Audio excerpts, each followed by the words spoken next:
I'm just going to offer you a couple of thoughts about a paradox that I realized in listening to all that went on today. And the paradox is that we're very invested and very committed to this science and technology-based society.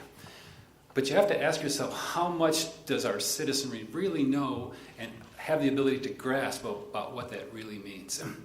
The National Science Board, which this gentleman used to run, actually asks that question periodically. And you've probably all seen reports about what the NSB surveys of what Americans know about science reveal. For example, about 10% of Americans can give an adequate definition of a molecule. And less than 10% of Americans can tell you with any confidence whether or not a molecule or an electron is larger.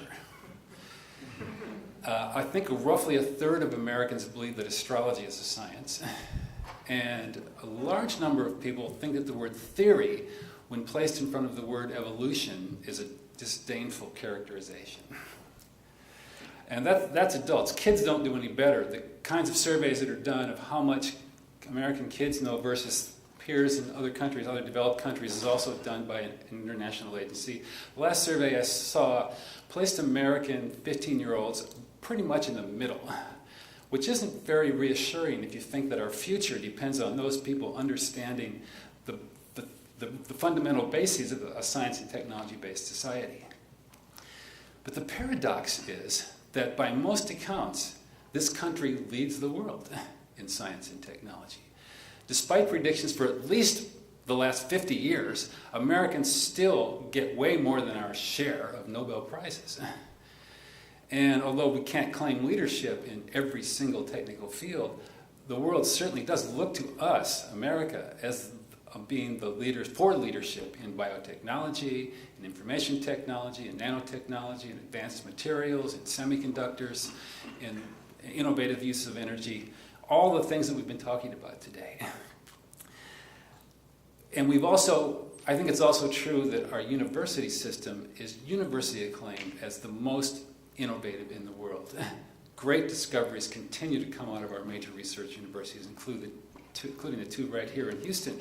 And if you look at kind of the fundamental currency of economic exchange for a university, how many students come and how many go away, the balance of trade for American higher education is probably better than any other sector in our total economy.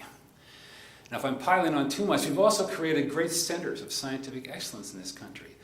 The Bay Area in San Francisco, Silicon Valley, the Route 128 area around Boston, the Research Triangle Park in North Carolina, and increasingly other parts of this country, including right here in Houston.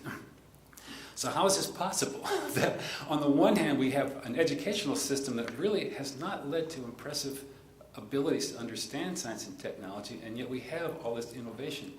Well, it must be that there's something in the American spirit that allows that to be true. But I don't think we can count on that continuing to be true forever if we don't do something about fixing that educational system. And one of the things that we can do, I think, was the realization that James and Albert Chao had in calling this thing together. And that is that most of us, once we get out of university, or whatever our last level of education is, lack opportunities to get together and talk about these fundamentally important questions. This was one of those opportunities, and I know all of you who come to things like this are hungry for the opportunity to try to address these questions. So that's a way of saying thank you once more to Albert for allowing us all to come together, and my way of saying that we're going to do it again next year.